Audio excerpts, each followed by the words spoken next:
Mimily in South Australia's APY lands has the obvious hallmark of a football-mad community. But this oval won't see any action today. While crowds eagerly await the first siren at the MCG 2,000 kilometres away, a different sound signals the start of this football journey. For Mimily Blues Football Club captain Zibian Fielding, it's time to get moving. This is just the real outback football league, you know. You can't get any remote than here in the APY lands. Forget cut sandwiches and thermoses of coffee. This team is packing for a football experience with a difference.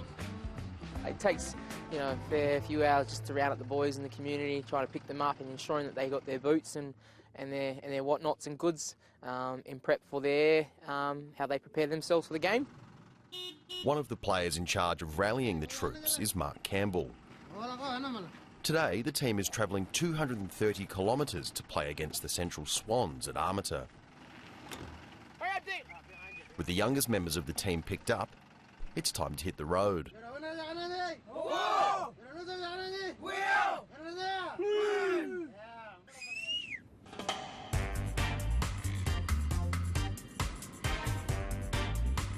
Each week, 10 teams face the same challenge, and they wouldn't have it any other way. It got its own culture, footy does, as we do it as well. And we sort of mix it up, and it works. It's a really good combination, how we do it with the team. The bumpy dirt roads leave bodies tired and sore before the first ball is even bounced. The only way to fight fatigue is to stretch the legs. You just want to try and get to the community firsthand and not really think too much about the game, because I guess you'll save that just, you know, preparing for on the actual the day and the time of the games. Reflections on how far the country's most remote Australian rules football league has come are never far away after it was cancelled last year due to matchday violence. They all went back to their normal routines, you know, just sitting back at home and, you know, not coming out during the week to train, and it felt as though they've had a big loss in the community. Because what Mimily did, we sat down with our whole community and said, we need to stop this stuff, all this violence and garbage, really, to ensure that we do get SNFL back out so we can enjoy, you know, having a game of footy on the weekends. The long road to redemption is taken with renewed excitement. Everyone's got that camaraderie and that spirit back in their own communities, because Mimily certainly has it. We got our new bus this year, and the lads do get around each other and enjoy, I guess, the build-up during the week, or and prepare for the weekend's game. So, yeah, there is some good happiness in the community again, so which is really good to see. After a long day, Armata is almost in sight, but there's one last stop.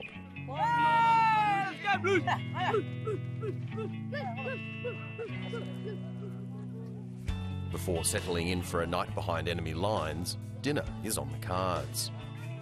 And this isn't any old barbecue. Making sure all of our players are fit,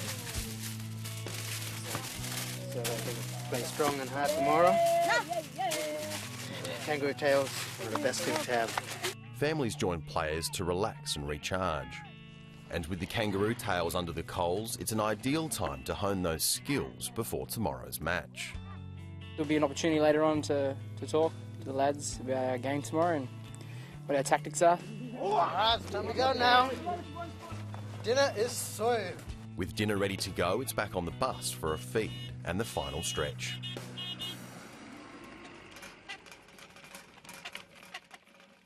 Game day at Armata means a fresh repainting of battle lines on an oval that has seen many great tussles. The competition was founded back in 2006 as part of the petrol sniffing strategy to counteract a lot of the behaviour that was going on there around the entire APY lands. And then we've really just grown it from a 5-team competition through to a 10-team competition in both football and softball. Drawing a line in the sand helped guarantee the league's return. We've implemented a new code of conduct, which was really set up with a new board that we founded as well at the start of the year. So we've got representatives from East, Central and Western communities for both football and softball, and those were the guys that we really relied on to give us feedback on what they think needed to change from a community perspective, and then we implemented what we think needed to change from a football context as well.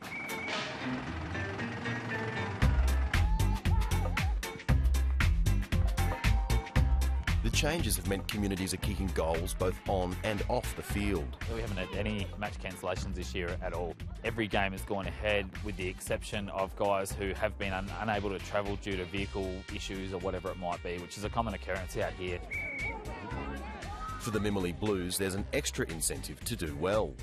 For the first time, the grand final will be played at Mutajulu at the base of Uluru. Getting into the prelim, the ultimate goal is to make it all the way to the end, to the finals, and finishing it.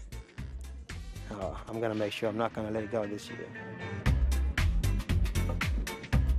With 80% of men on the APY lands between the age of 17 and 35 playing football, it's more than a sport.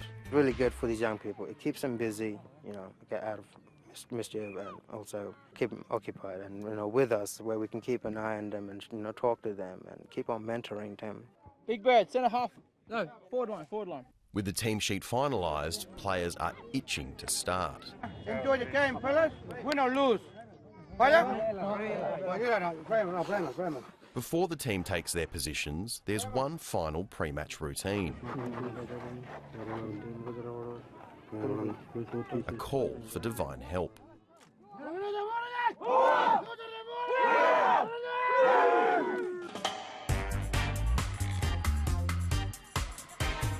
It's a fast and furious start.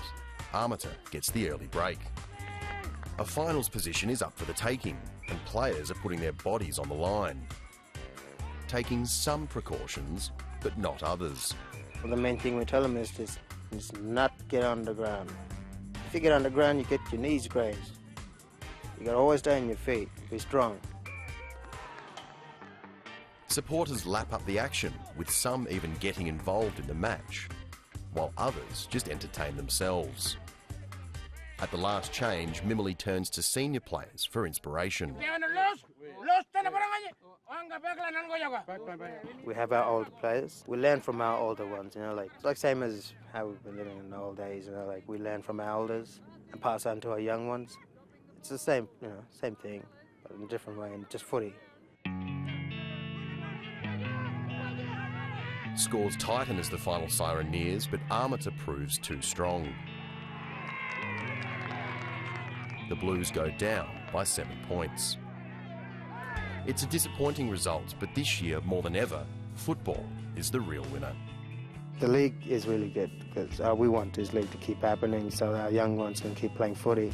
Who knows? One of our own could get picked to play in the AFL in the future. It's a long drive back to Mimili for the Blues, but unlike last season, there's always next week. And it gets really serious, so that's why we're getting better at it, so it doesn't start anymore, violence. We've been doing good this year, all the teams have been doing good this year. And win or lose, we're always happy.